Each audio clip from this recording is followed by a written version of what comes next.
كيبدا الفيلم في 1950 في امريكا، في واحد الطياره في السماء فيها راجل اعمال سميتو زازا كورد. هاد زازا غني بزاف وعنده كل شيء، الفلوس والنفوذ والشركات، وهاد الشيء خلى عنده اعداء كثار في العالم اللي باغيين يتهناو منه. وصل به الحال يتعرض لخمس محاولات اغتيال من قبل، ومن ذاك الوقت ما بقاش مسوق وعنده خبره كيفاش يهرب من الموت. كنشوفو زازا كيستمتع بالرحله ديالو، كيقرا كتاب، كان معاه غير المساعد ديالو البيلوت. وفجأة حس زازا بشي حركة غريبة في الطيارة، وقبل ما يفهم شنو وقع انفجار وتقتل الحارس ديالو. زازا عرف باللي هذه هي محاولة اغتيال السادسة، مشى بسرعة للكابينة ديال القيادة وشاف الجناحات ديال الطيارة شاعلين. سول البيلوت شنو غادي يديروا باش يهبطوا بلا ما يموتوا. البيلوت تعصب عليه وقال ليه باللي ما دارش احتياطات قبل ما يطلعوا، وزاد وقال ليه باللي الا نزلنا عايشين غادي نبلغ عليك البوليس. زازا شاف فيه برودة وقال ليه باللي راك مرفوض، وكليكا على الزر ديال الكرسي ديالو وطار البيلوت بالكرسي ديالو، وبقى زازا كيسوق الطياره بوحدو. قدامه كان حقل ديال الذرة، اضطر يهبط فيه هبوط اضطراري. فعلا الطياره هبطات ولكن تضررات بزاف. نشرة الاخبار كيهضروا على الحادثه وكيقولوا ان فريق الانقاذ كيقلبوا على جثة زازا ولكن ما لقاوهاش. الصحفي بدا كيهضر على زازا وقال انه من اغنى رجال الاعمال في اوروبا ومعروف باللقب مستر 5% بسبب الصفقات ديالو في السلاح والطيران وحتى القضايا ديال الرشوه وغيرها. كيتقال انه تزوج 3 المرات وعنده 10 ديال الاولاد، من بينهم بنت متدينه سميتها ليزل، وهذه كانت كتكرهو بزاف وبغات تبعد عليه حيث ما كانتش عجبها الخدمه ديال باها، وكتقول انه دار الثروه ديالو بالخداع والكذوب. من بعد كنشوفو زازا وسط حقل ديال الذرة، وجهه عامر بالدم من الحادثه ولكن باقي عايش، وهذا اهم حاجه عنده. بدا كيمشي بحال الا ما وقع والو. شاف قدامه واحد الصحفي كيهضر في الراديو مع الطياره على الحادثه، وكانوا كيهضروا عليه وكأنه ميت. تدخل عليهم وقال لهم السلام عليكم، انا باقي حي غير مصاب وباغي نمشي للمستشفى. من بعد شويه كيبان زازا في المستشفى ومع اكثر من 5 ممرضات كيخدموه بوحدو، وكيقضي الوقت ديالو في الحمام مرتاح كيشرب الشراب بحال الا في دارو. وفي مشهد اخر كيجتمعوا مجموعه ديال رجال الاعمال وكيقول واحد منهم ان زازا عدو ديال اوروبا كامله، وكلهم متفقين خاصهم يتهنوا منه حيث هو السبب اللي خلى الاقتصاد ديال بلادهم يتدمر. وكيكمل وكيقول الا بقى زازا داير نفس الشيء غادي يكون سبب في حرب كبيره في اوروبا. وزيد عليها انه كيهرب من الضرائب وما كيدفعش للجمارك حتى حاجه، واي دوله كتحاول توقفه كيرفع عليها دعوه في المحكمه. داك الرجل اللي كيهضر قال لهم انه مستعد يدير اي حاجه باش يتهنى من زازا حتى لو اضطر يقتلو، وطلب من المجلس يصوتوا على القرار ديالو وكل شيء وافق حيث كاملين باغيين يتهناو منه. من بعد زازا خرج من السبيطار ورجع للدار ديالو. في هذا الوقت كنشوفوا ليزل اللي هي بنته اللي باين عليها مسكينه وظريفه بزاف، داخله للدار ديال باها ومعها غير شنطه صغيره. كيجي باها يهضر معها، كتستغرب منين كتشوفو حيث كانوا كيقولوا عليه انه مات في محاولة اغتيال. زازا كيقول لها انه عيط عليها باش تولي هي الوريثة الشرعية ديالو، وقرر يعطيها كل ما عنده من الشركات والاملاك حيث الاعداء ديالو ما غاديش يحبسوه حتى يصفيوه. وفكر انه يتخبى شويه ويخليها في بلاصتو كمرحله تجريبيه، خصوصا ان اغلب الناس سمعوا انه مات في المحاولات الاخيره. ليزال كتسولو علاش اختارها هي، كيقول لها حيث هي الكبيره، وزيد عليها انه كيثق فيها بزاف وكيوريها الصناديق كبار في الارض وكيقول لها هادو هما في المشروع الاخير والاهم ديالو.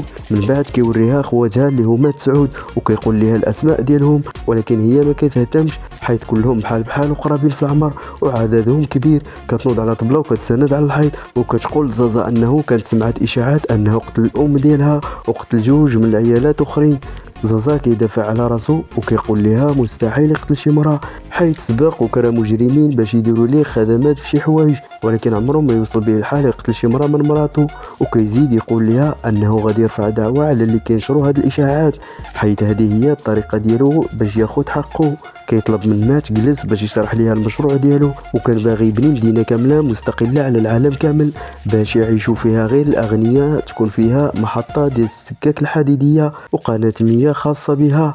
كيوري لديزل الصندوق وكيشرح لها الصندوق الاول في خطة بناء السد، والثاني في خطة قناة المياه، والثالث في خطة ديال النفق، والرابع في الاتفاقيات مع العمال، والخامس في اوراق شركات الشحن، والسادس في الاتفاقيات مع البنوك. وقبل ما يكمل شرح المشروع واحد من ولادو كيرمي واحد السهم فيه النار وكيرمي على الصندوق. كيجي الموظف يجري باش يطفي العافيه، كيوقف زازا وكيضرب ولدو وكياخذ منه القوس ديال السهم. ومنين رجع باش يكمل مع ليزل كيشوف شي راجل سميتو بيورين جالس في الصاله. كنكتشفوا ان بيورين استاذ وخبير في الحشرات، وزازا كيعجبو يكون داير بيه خبراء بحالو، ولكن عنده الشكوك فيه شويه. كيدخل زازا في حاله الوسواس وحس باللي كاين شي حد باغي يصفيه، وكيطلب من الخدام ديالو يجيب ليه جهاز كشف الكذب. وكيقولها ليزل، كتجاوبو ليزل انها ما كتاكل غير الخبز، وكتقول ليه انها مازال ما وقعتش على العرض ديالو، حيت الشهر الجاي غادي تولي راهبه رسميه في الكنيسه. زازا كيقترح عليها تاجل هاد الفكره شويه، وكيخرج هو ليزل وبيورين باش يتغداو قدام باب الفيلا. اول حاجه دارها زازا هي انه دار الاختبار كشف الكذب لبيورين، واكتشف انه ماشي كذاب وانه غير خبير عادي في الحشرات. من بعد بدل الماكله ديالو بالماكله بيورين، حيت كان شك انه مسمومه، ولكن كذب على بيورين وقال ليه انه غير اللحم ديالو طاب بزاف. وعيط على الخدام ديالو وطلب منه يفحص الكاس ديالو، وفعلا لقاه مسموم.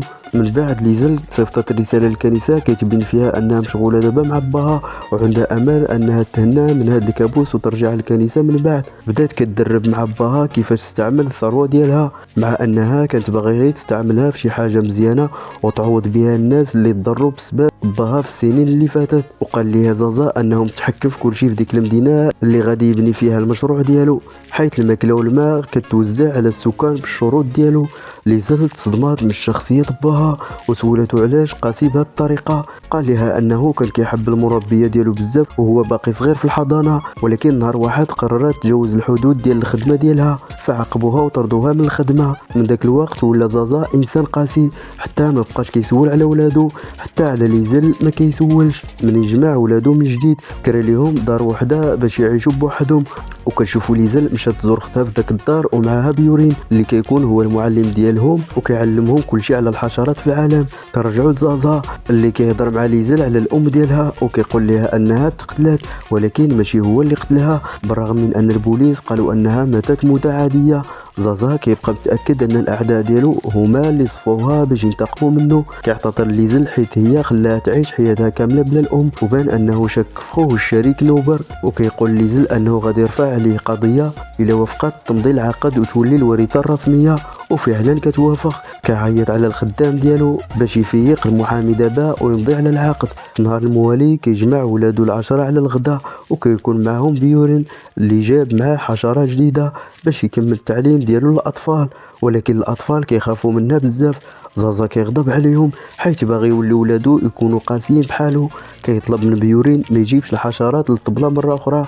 بدا زازا كيعلم ولادو كلشي اللي كيعرفوا، وكنكتشفوا من الهضره ديالو ان ماشي كلشي ولادو الحقيقيين، كاينين ولاد اللي تبناهم. ليزل كتفاجئ وكتسولو علاش كيتبنى الولاد وهو راه عنده بزاف. وفي المشهد التالي كيمشيو رجال الاعمال وكيكونوا معجبين بمسامير جديده غادا تغزو السوق، وكيشوفوا ان هاد المسامير غادا تدمر شركات زازا. كنرجعوا لزازا اللي منين سمع الخبر كيفيق ليزل من النعاس وكيقول لها انهم خاصهم يركبوا الطياره في 10 دقائق وغيديها معاه هي وبيورين كمساعد جديد. وكيقول لها انه كرا جوج مجرمين باش يفجروا الدار بعد ما يخرج منها. وكنشوفوهم في وسط الطياره كيدير زازا اختبار كشف الكذب اخر لبيورين، ومن بعد كيمشي يبدل حوايجو ويرجع يهضر مع ليزل وكيطلب منها تجهز الباسبور ديالها. كتسولو واش حتى هو معاه الباسبور، كيقول لها ما عندوش لا باسبور لا جنسيه، حيت الباسبور كيعطي الحقوق الانسانيه وهو ما محتاجش داك الشيء حيت غني بزاف وما عندوش دار مستقره. كيتنقل من بلاصه لبلاصه باش يهرب من الاعداء ديالو. فجاه كيسمع الصوت غريب حدا الطياره وكيقول لهم زازا انه سمع نفس الصوت قبل المحاوله الاخيره ديال الاغتيال. ومن بعد شاف المساعد ديالو كيموت. بيورين كيبدا كيتخلع، ولكن زازا كيهديه وكيقول لها ان الطياره ما تفرقعاتش. كتسولو ليزل على الصندوق الخشبي اللي معاهم في الطياره وكيقول لها انه شرى قنابل يدويه باش يدافع بها على راسه حيت ارخص من الرصاص، وكيعطيهم كهدايا للناس اللي كيلقاهم. ليزال كتصدم ولكن كتبقى ساكته حيت خايفه من باها الغريب. زازا كيمشي لمحطه القطار في الصحراء وكان كيتسنى الامير فاروق. كيقول ليزل انه كان ديما كيراقبها وما عمرو نساها بحال ما كانت كتحس حيت هي بنته، واي اب باغي يشوف بنته، ولكن كان مشغول وكان كيعرف اخبارها ملي كانوا كيراقبوها. وفجاه كيسمع الصوت جاي من فوق جبل. كيتفكروا انه الامير وكيبدا كيعيط عليه، ولكن فجأة كيضرب عليه شي حد الرصاص، فالسائق كيجري يجيب القنبله ولكن كيقتلوه. وكيبان الامير فاروق خارج من النفق، والمساعد ديالو كيضرب على الناس اللي كانوا فوق الجبل وكيقتلهم. كيعطي لزازا السلاح الرشاش وكيعطي ليزر خنجر جديد زوين وكياخذ منها الموس ديالها القديم. كيعزم على الامير بقنبله يدويه وكيطلعهم كاملين معاه وكيدخلوا للنفق. وفي النهايه كيوصلوا للنهايه مسدوده وكيبان قدامهم الشريك ديالهم ليندل اوريغان اللي هما الشركاء زازا وفاروق في المشروع الكبير، ولكن باين عليهم معصبين بزاف حيث زازا كان كيتلعب بالوثائق وكتوقع نقاشات كبيره بيناتهم، حتى كيدخل ليندل وكيقرر هو اوريغان ينسحبوا من الصفقه. كيتبعوا زازا قبل ما يمشي وكيقترح عليه يلعبوا ماتش ديال السله واللي يربح هو اللي كيمشي كلامه. زازا كيوافق وليندن كيجيبوا الباسكيت باش يبداو الماتش. ليندن اوريغان كيكونوا فريق وزازا والامير فاروق فريق اخر، اللي يجيب اول 5 نقاط هو اللي غادي يربح. كنعرفوا ان ليندن اوريغان كانوا اللاعبين ديال السله من قبل، اما زازا وفاروق ما عندهم حتى خبره. كيبدا الماتش وليندن كيسجل بسهوله، زازا كيحاول من بعدو كيخسر وكيجي داور ريغن اللي كيسجل هو الثاني. كيجرب فاروق وكيدخل البالون من تحت وكلشي كان كيضحك عليه. ريغن وليندن كيكملوا اللعبه وكيغلبوهم بسهوله. في هذا الوقت ليزل كتكون في الداخل ديال القطار وكتهضر مع بيورين اللي كيقول لها شنو كتسنى من زازا. كتجاوبوا انه وفقات تعطي لباباها فرصه باش يبرهن انه اب مزيان. بيورين هو سكران كيسولها واش تقبل تجوز بيه في شي نهار.